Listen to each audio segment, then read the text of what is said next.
Oke, selamat datang. Assalamualaikum warahmatullahi wabarakatuh. Selamat datang Pak Rudi, selamat datang guys. Datang Pak Ponti, selamat sore, pagi, siang, malam buat teman-teman semua. Oke, pertemuan ke-10 ini saya dan Pak Rudi cukup repot sehingga kita rekam video duluan, nanti kita kuliahnya asinkron ya. Nah, kalian perhatikan baik-baik.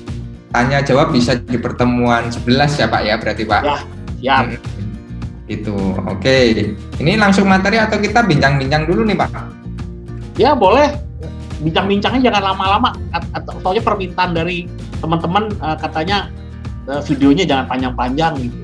Oke, ya kalau gitu sembari materi sembari kita bincang-bincang ya Pak ya. Oke, nah sebetulnya di materi kali ini kan kita akan membahas jurnal penutup nih Pak. Karena banyak dari teman-teman itu udah mulai gelisah. Ini kenapa sih Pak kok muncul jurnal penutup? Jurnal penutup itu apa sih Pak? Kok ini kalau nggak ditutup nggak keluar Pak? Sebetulnya ini apa sih jurnal penutup Pak Ponti? Nah itu loh, kenapa mesti ditutup-tutup? Tapi gini loh Pak Rudi, dulu waktu saya belajar akuntansi pertama kali itu juga bingung gitu loh. Nggak paham saya. Secara jurnalnya bisa, mungkin kerjanya bener, tapi kok nggak ngerti apa untuk apa gitu loh. Itu lihat agak-agak apa. Terus ngapain ditutup-tutup segala? Oh ternyata memang cerita itu harus ada yang berakhir dan cerita itu harus ada yang bersambung. Nah, akuntansi itu kan menganut long life. Yang perusahaan itu diciptakan bukan untuk tutup dalam waktu beberapa bulan saja. Going concern. Ya. Nah, dalam hal ini memang kalau neraca itu saldo akhirnya kan jadi saldo awal tahun berikutnya. Nah, tapi ada yang menganut periode. Itu apa aja Pak yang menganut periode itu? Yang periode itu ya rugi laba. Makanya rugi laba itu satu periode harus ditutup, Pak Rudi, guys. Nah, karena ceritanya harus dihabiskan di situ, kalau saldonya masih muncul ya nggak bisa, harus dinolkan. Nah, caranya ngenol ya yang debit di kredit, yang kredit di debit. Nah, jadi itu kayak dibalik gitu ya Pak ya? Iya. Nah, makanya namanya tuh jurnal pembalik, ada yang nyebut jurnal pembalik. Ada yang nyebut jurnal penutup. Jadi kita case close. Yap. Lembaran lama nggak usah diungkit-ungkit lagi, cerita lama. Kita mulai laba baru atau pendapatan baru atau biaya baru untuk tahun berikutnya. Masa biaya tahun kemarin masih muncul di tahun sekarang, pendapatan tahun kemarin masih dimuncul tahun sekarang, kan enggak. Jadi satu periode itu dipertemukan antara pemasukan sama pengeluaran. Nah, labanya insya Allah laba taruh ke ekuitas kan. Nah, rugi labanya kita close. Betul banget itu Pak. Nah, tapi emang beberapa akun itu tidak bisa kita close ya Pak ya, seperti kas ya Pak ya. Karena itu memang tadi sesuai dengan prinsip going concern atau dia berkelanjutan atau continuity. Jadi kayak kas itu dia terus aja bergulir sampai perusahaan tersebut ditutup atau dibangkrutkan ya Pak Ponti ya. Dilikuidasi. Ya, dilikuidasi. Nah, untuk akun gimana Pak? Pilot. Wah, sekarang banyak Pak. Banyak yang pilot sekarang. Nah, ini masalah pilot Garuda nih jadinya dipilotkan apa enggak ini Pak Rudi? Wah, ini baru kebuka besok Rabu Pak. Waktu saya bincang-bincang itu Pak. Saya dapat undangannya Pak. Alhamdulillah gitu. Saya lagi ngebayangin perasaannya orang-orang yang punya saham Garuda nih sekarang. Ya, baru turun-turunnya dan galau-galonya mungkin karena banyak utangan sebetulnya. Jadi komposisi solvabilitasnya itu nggak kuat dan bayar utang. Utangnya 70 triliun. Iya, karena pesawat itu nggak dimiliki oleh Garuda Pak, mereka leasing semua, kan sewa semua. Terus kalau nggak salah perdagangan sahamnya disuspend ya? Iya, ya karena baru kritis ini Pak, dia kan masih harus melalui beberapa tahapan untuk dikatakan dilikuidasi atau dipilotkan. Terutama dalam keputusan pengadilan. Wah, ini nanti jadi hukum bisnis Pak, saya cerita di sini. Dan kalau nggak disuspend nanti takutnya sistemik. Takutnya ngerusak pasar yang lain, ngerusak situasi yang lain gitu. Betul. Disuspend itu tujuannya untuk mengamankan skenario di pasar modal lah, jadi nggak terlalu jeblok. Berarti takutnya sistemik, kalau sistemik kan repot kita semua. Betul. Takutnya malah Garuda nanti terus bikin pendanaan dari bentuk ekuitas, terus mereka jual apa adanya, fair value direka-reka, kan jadi kacau semua. Betul Pak Rudi. Makanya Oke, itu. baik Pak Rudi. Oke, kembali lagi ke tadi teorinya. Jadi yang kita sebut sebagai kas atau uang tunai itu akan terus bergulir dan dinamakan pada akun permanen. Jadi akun yang terus berada di perusahaan atau terus diaktifkan sampai dengan satu tidak digunakan, atau yang kedua perusahaan itu benar-benar ditutup atau dipilotkan atau dilikuidasi. Tetapi untuk beberapa akun seperti beban, biaya, pendapatan, baik pendapatan lainnya maupun pendapatan operasional, itu harus ditutup per periode. Dan nama akun itu kita biasanya kenal dengan akun temporary atau akun sementara. Jadi gampangnya gimana Pak jembatan keledainya untuk menentukan akun yang ditutup sama yang nggak ditutup nih Pak? Ya kalau yang cerita bersambung tidak ditutup ya di neraca itu. Di neraca atau laporan posisi keuangan itu saldo akhirnya jadi saldo awalnya tahun berikutnya. Nah, tapi di rugi laba, pemasukan pengeluaran, penjualan dikurangi HPP, dikurangi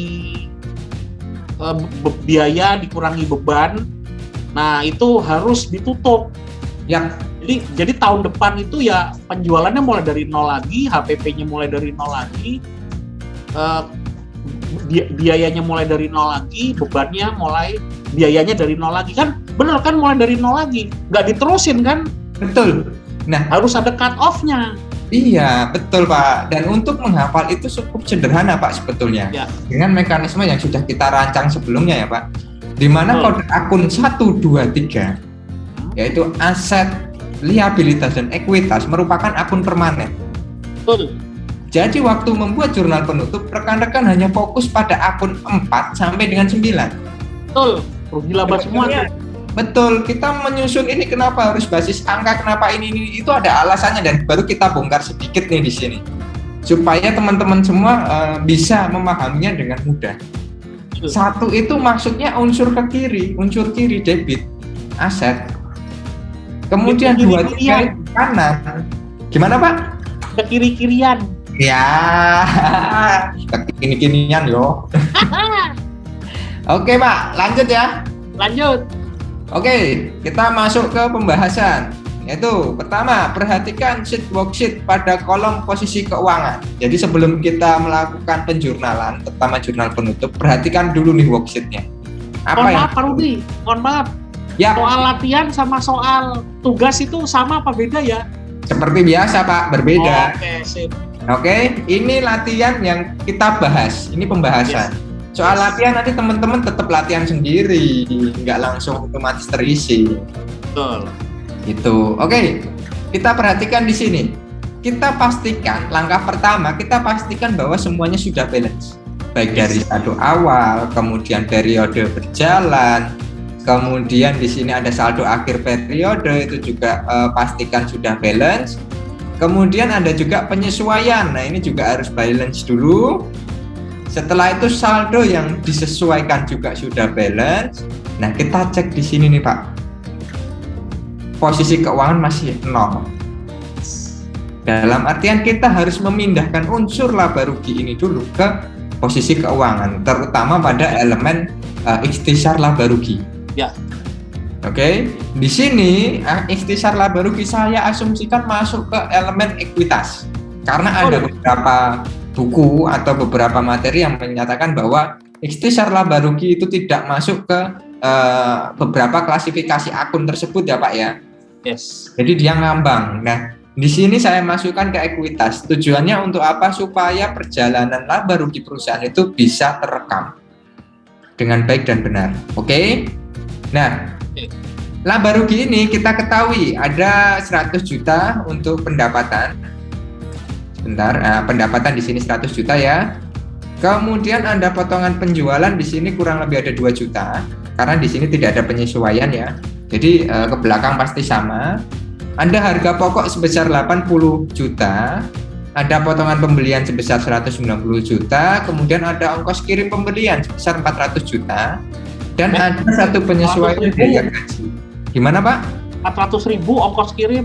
Oh iya 400.000, sorry. 400.000, kemudian ada penyesuaian biaya gaji 7,5 juta.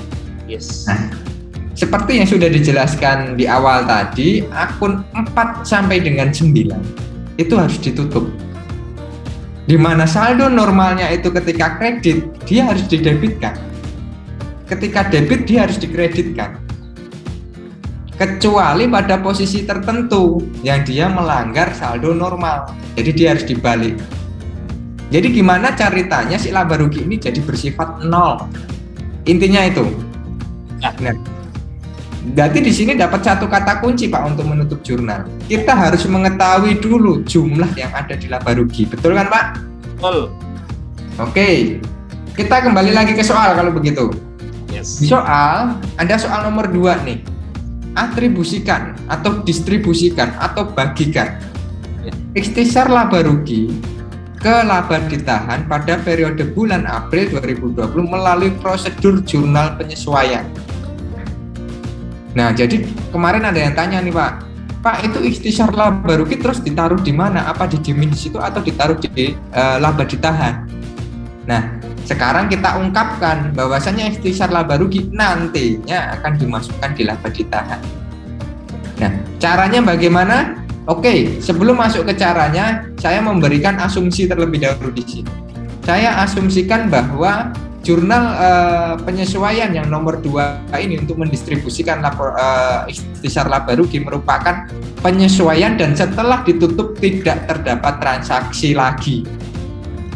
Jadi kita balik caranya, yang seharusnya memang ditutup dulu untuk menentukan jumlah ikhtisar laba ruginya, baru disesuaikan yang diatribusikan berapa. Dan penyesuaian itu terjadi di periode depannya. Begitu ya Pak Munti? Betul.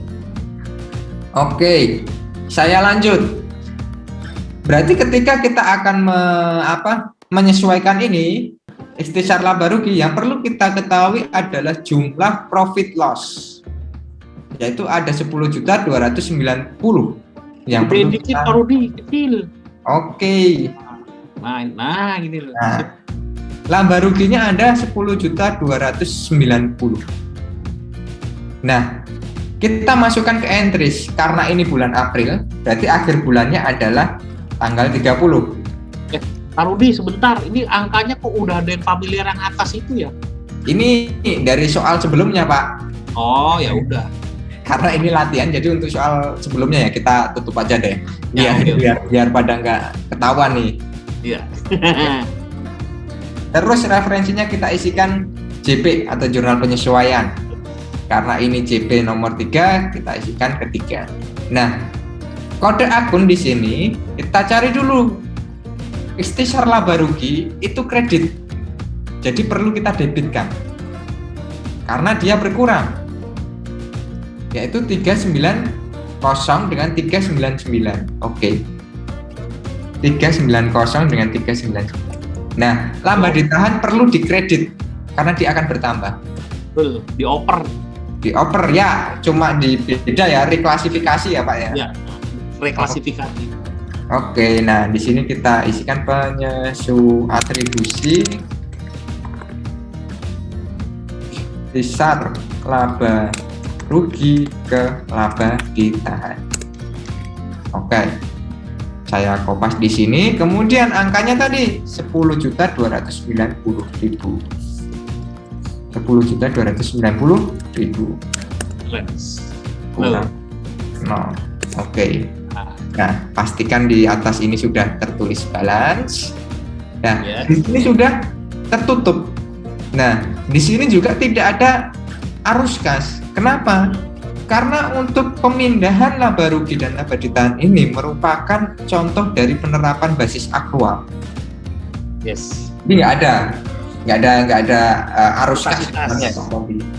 Tidak ada transaksi kas. Yes. Ya. Efeknya gimana? Tentu saja di sini belum ada efek di laporan neraca posisi keuangan ini. Belum ada efek. Dan efek itu masih muncul pada jurnal penyesuaian. Ya. Karena apa? Karena belum ditutup tadi. Oke, selanjutnya untuk membuat jurnal penutup. Nah, ini ada soal nomor 3. Buatlah jurnal penutup atas transaksi-transaksi yang terjadi selama bulan April 2020. Jika diketahui bahwa kita perhatikan ya, penjualan yang terjadi selama bulan April sebesar 100 juta dan terus sebagainya dan lain sebagainya. Angka ini sebetulnya sama dengan angka yang ada di profit loss. Ya, betul. Kalau nanti teman-teman perhatikan. Karena apa? Tujuannya memang untuk menutup profit loss ya, atau laba rugi. Oke, kita praktikkan. Di sini saya akan menginputkan tanggal 30 April 2020, kemudian JT sebagai jurnal tutup atau jurnal tutup, nomornya 1. Nah, yang perlu saya perhatikan di sini unsur-unsur dari profit loss yaitu pendapatan 411. Pendapatan 411 perlu saya inputkan 411. Seperti yang saya jelaskan tadi dan Pak Ponti jelaskan bahwasanya jurnal penutup ini istilah lainnya jurnal pembalik.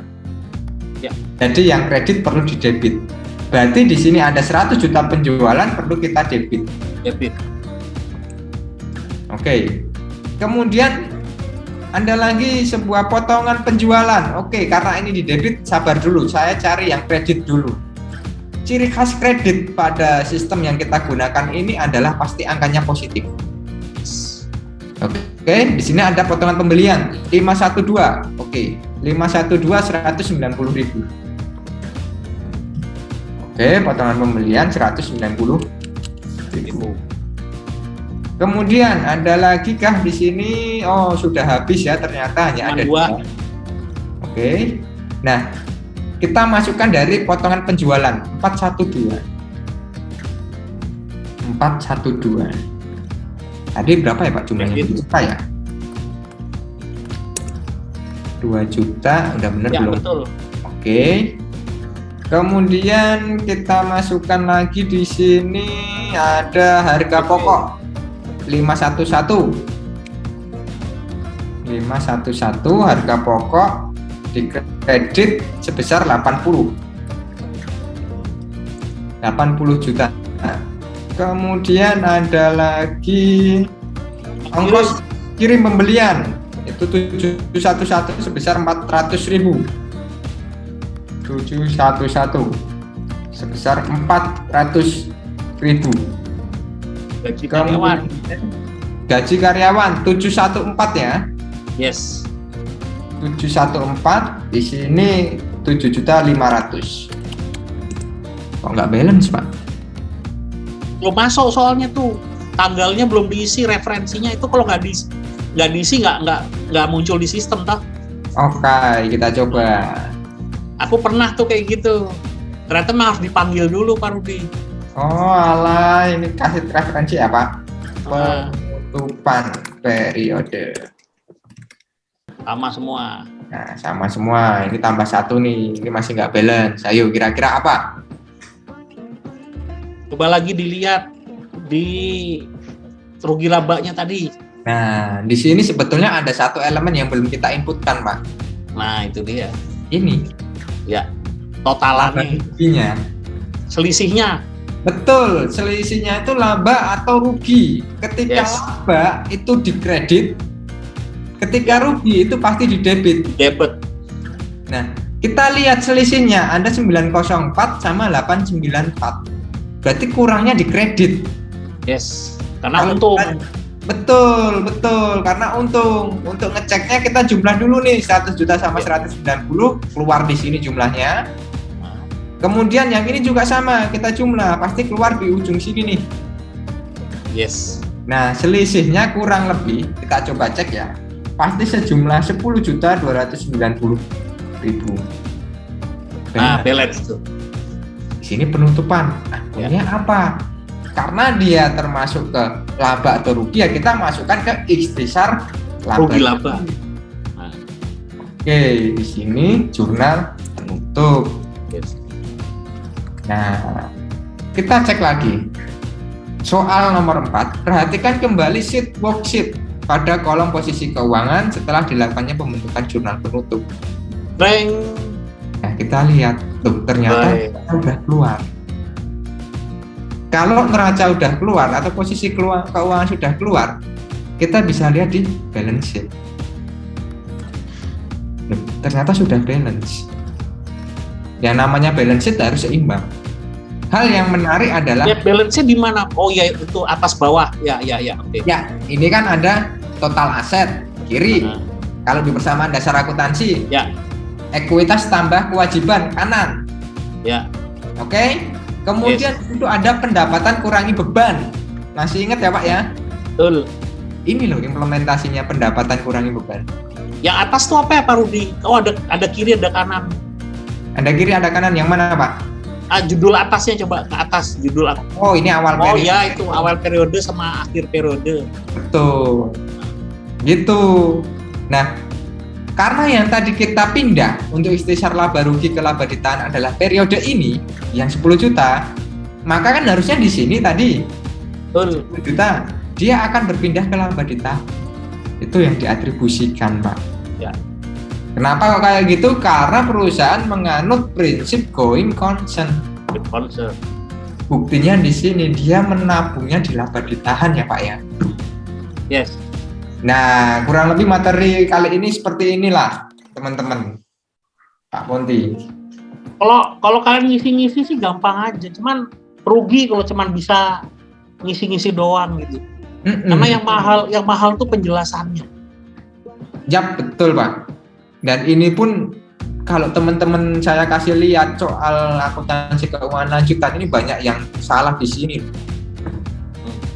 Karena apa? Karena cuma dikasih informasi ya cuma diketahui bahwa laba ditahan awal periode adalah sebesar 10 juta. Ya. Kemudian awal periode akhir periode sebelumnya 9.500.000. Ya. Nah, disuruh nyari penyesuaian yang dilakukan. Itu kan ada 500.000 karena awal akhir. Ya. Gitu. Itu Pak Rudi. Nah, ini juga menjadi sebuah kehati-hatian untuk akuntan. Karena apa? Karena dengan adanya sistem informasi akuntansi, jurnal penutup ini dilupakan, Pak. Seringnya gitu. Terutama setelah cut off itu loh. Nah, setelah cut off itu kita ngerjain kayak gini gitu setelah cut off. Kalau nggak cut off nggak bisa. Betul. Masa saldonya nambah terus. Kapan selesainya? Kapan bikin jurnal pembaliknya? Iya, betul. Betul, dan itu banyak ada juga yang diotomatisasi, Pak, jurnal penutupnya. Ya. Dan itu problem karena apa? Sistem informasi akuntansi itu harus going concern tadi, Pak. Ya. Nah, ini problem juga di sini. Makanya teman-teman kita kasih tahu ini loh manualnya itu seperti ini. Ya. Ketika teman-teman udah ahli di situ mau ngembangin sistem ya insya Allah validitasnya benar lah. Oh, jadi saya ingat sesuatu, Pak Rudi. Gimana, Pak? Waktu belum pandemi, ya, itu kok toko-toko sekitar tanggal 28-29 yang terintegrasi loh ya, bukan warung yang bukan warungan, tapi yang sistem terintegrasi kayak Alfamart, Alfamidi, terus Superindo, Indomaret. Itu menjelang tahun baru dia tutup sejam apa 2 jam gitu. Itu kira-kira ada. Nah, kira-kira ada nggak ya hubungannya sama ini? Saya rasa ada itu hubungannya. Iya, Pak. Apa tanggal cut off-nya mereka emang di tanggal itu? Nah, mungkin itu. Jadi di cut off dulu, ceritanya ditutup dulu sampai sini. Nanti untuk transaksi berikutnya itu udah masuk ke tahun depannya. Betul. Oh, gitu, Pak. Iya, jadi beneran deh. Saya pernah waktu belum pandemi itu ya kalau toko-toko yang 24 jam terutama toko-toko yang 24 jam dia nutup sebentar, nutup 1 jam apa 2 jam. Itu perintah komando, itu saya Indonesia itu. Sebentar, Bapak Ibu tutup 1 jam 2 jam, nanti bisa lanjut lagi setelah ini. Itu yang toko-toko yang saya tahu ya, yang saya tahu waktu itu Indomaret gitu, tutup sebentar. Habis itu buka lagi gitu. Ini tepat banget, Pak, karena ini udah Oktober. Berarti Desember tinggal bentar lagi. Teman-teman bisa buktiin deh. Iya. Teman-teman bisa buktiin. Jadi antara tanggal 25 sampai tanggal 31 ya, Pak ya? Ya, itu. Di hari itu beda-beda setiap perusahaan. Mereka melakukan cut off ternyata. Nah, cut off itu ternyata ngerjain yang ini, yang barusan Pak Rudi kerjain ini. Dan itu kelihatan simpel tapi sebetulnya ribet ya Pak ya. Wah, kalau udah perusahaan yang banyak cabang, terus banyak cabangnya, terus pos itu pos semua ya. Wah, kalau nggak di cut off, ceritanya nggak ditutup sementara, kayaknya kok ya nggak mungkin Pak Rudi. Terus nanti yang di jurnal mana, masa aku kasih aku tuh berhenti dulu, aku tuh mau menutup dulu, jangan ditambahin transaksi dulu, gitu loh. Berarti di sini ada poin penting nih Pak. Accounting itu bekerja keras setiap akhir periode ya Pak ya. Oh iya, orang lain libur, accounting itu lebur. Nah, jadi liburnya malah di awal tahun ya Pak, bukan akhir tahun. Yes. Nah, kalau sudah melakukan lembur tutup itu kan stok opnam juga Pak Rudi. Betul. Jadi sudah cut off terus stok opnam. Nah, habis itu udah normal lagi tuh sampai sekitar bulan Maret April nyelesain urusan pajak. Auditor juga ngaudit kan di bulan itu. Audit biasanya. Untuk nyiapin laporan keuangan tahun sebelumnya itu loh. Nah, habis itu agak sedikit bernapas. Nanti bulan Juni Juli mulai normal lagi. Nah, mendekati akhir tahun ya begitulah. Itu siklus kerjanya orang accounting gitu. Jadi jangan dikira accounting itu cuma nginput 1-2 jurnal gini-gini ya, di institusi kecil yang masih kayak gitu ya Pak. Dan ini pun sudah menerapkan sistem loh. Yang dikasih contoh Pak Ponti itu kayak Indomaret, Alfamart itu sistemnya udah bagus banget loh. Ya. Itu aja siklus kerjanya udah kayak gitu. Jadi ya banyak yang udah di-cut, banyak udah di-bypass Pak. Memang, tapi memang kita harus ngajarin siklus akuntansi secara lengkap ya, karena kan anak akuntansi ya. Cuman di dunia nyata tuh udah banyak yang di-cut off itu. Betul. Bapak ingat nggak Pak? Dulu mungkin Bapak masih ketemu namanya glugu ya Pak? Gelagah. Tebu, sebelum tebu. Iya. Terus sekarang ada tebu. Nah, kita nggak pengen kejadian gelagah itu terjadi, Pak. Atau ketika kita mencari sebuah unsur pengganti tebu yang manis itu, sebelum tebu itu tadi, ternyata dia udah hilang rootnya. Mau dikawin silakan udah nggak bisa, tinggal tebu. Nah, kita nggak mau hal ini terjadi pada teman-teman saat ini ya, Pak ya? Ya, betul. Jadi memang nggak mungkin terus kasir ini melakukan jurnal menerima kas pada pembelian gitu kan, ya nggak mungkin lah. Kita beli barang, saya mas tak jurnal saya, ya nggak mungkin. Adanya direkap. Rekapannya udah pakai POS. Iya, udah otomatis. Ya Pak, ini udah hampir 40 menit ternyata Pak. Oke, siap. Pokoknya jangan lebih dari 1 jam. Yap, oke. Nah, mungkin materi dari saya cukup sekian. Jadi mengenai jurnal penutup, nanti tanya jawab bisa di pertemuan 11, berinteraksi langsung. Kalau udah nggak sabar untuk tanya jawab, boleh tanya di WA Group. Boleh juga melalui forum diskusi. Saya persilahkan deh. Begitu ya Pak Ponti? Siap. Matur nuwun. Oke. Silakan kalau ada tambahan dari Pak Ponti. Cukup sih. Cuman saya mengingatkan saja, jangan bingung lah masalah tutup-tutupan. Pokoknya ingat kata-kata Pak Rudi, saya cerita bersambung, cerita tamat. Nah, itu. Film itu ada yang, film atau kisah apapun ada yang tamat. Tapi ada yang berlanjut gitu. Yang berlanjut itu saldo akhir jadi saldo awal. Nah, cerita yang tamat ini, saldonya harus 0. Nah, kalau 0, ya harus ditutup. Nah, nutupnya gimana? Ya dibalik. Makanya namanya jurnal penutup dan pembalik. Nah, yang ditutup yang mana yang harus berakhir pisahnya? Rugi laba. Kenapa harus berakhir? Ya karena periode. Masa penjualannya nggak selesai-selesai? Masa biayanya nggak selesai-selesai? Kan biaya harus dipertemukan ya, matching konsep ya Pak Rudi ya. Betul. Di akuntansi. Matching konsep antara pemasukan sama pengeluaran itu harus dipertemukan. Nah, sisanya ikhtisarnya masukin ke ekuitas. Nah, kisahnya yang lain berhenti. Nah, saldo awalnya 0. Betul.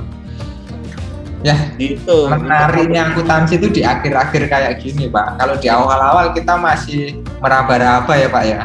Ya. Masih harus ngapalin coa dan lain sebagainya. Menariknya di akhir ini kita udah membubuhi sebuah konsep-konsep. Ya.